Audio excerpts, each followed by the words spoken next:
नमस्कार मित्रांनो, आपण पाहतात विदर्भराज 358। अमरावती येथील विक्रम ढोके यांच्या मुलासाठी आणलेल्या सॅरेलॅक्समध्ये अळ्या आढळल्या।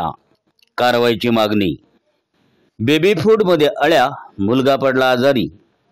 आमचे शिराळा प्रतिनिधी DR वानखळे यांची ग्राउंड रिपोर्ट। सविस्तर वृत्त असे की अमरावती येथील राहुल नगर रहिवासी विक्रम ढोके यांचा मुलगा फूड पॉयझन होऊन बिमार पडल्याचे डॉक्टरांनी सांगताच आई वडिलांनी बाळाला देण्यात येत असलेले सॅरेलॅक्स कंपनीचे बेबी फूड तपासून पाहिले असता या बेबी फूड मध्ये अळ्या असल्याचे दिसले। आमचे प्रतिनिधी DR वानखळे यांनी बाळाची आई व वडिलांची प्रतिक्रिया जाणून घेतली। माझं नाव माधुरी विक्रम ढोके। मला 1 वर्षाचं बाळ आहे। तो दुधा व्यतिरिक्त सॅरेलॅक्स घेतो, पौष्टिक आहार म्हणून त्याला सॅरेलॅक्स देतो आम्ही।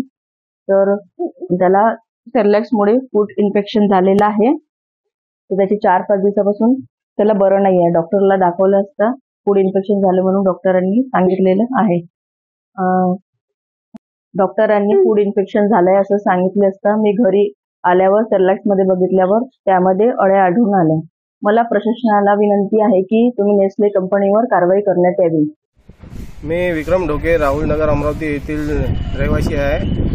2-3 दिवसापासून माझ्या 1 वर्षाचा बाळ आहे। मला त्याची तब्येत खराब असल्यामुळे आम्ही त्याला परवाच्या दिवशी रात्री दवाखान्यामध्ये हॉस्पिटलाइज केलं। तर तिथे डॉक्टरांनी सांगितलं की त्याला फूड इन्फेक्शन झालेलं आहे। मग त्याला आम्ही आईच्या दुधाव्यतिरिक्त अजून सॅरेलॅक्सचं फक्त एक पावडर आहे ते देत असतो। तर मी घरी येऊन चेक केलं असता सॅरेलॅक्स पावडरमध्ये मला जिवंत अळ्या आढळून आल्या। त्यामुळे माझ्या बाळाची तब्येत खालावली आहे। माझी प्रशासनाला विनंती आहे की या नेस्ले कंपनीवर काही ॲक्शन घेण्यात यावी।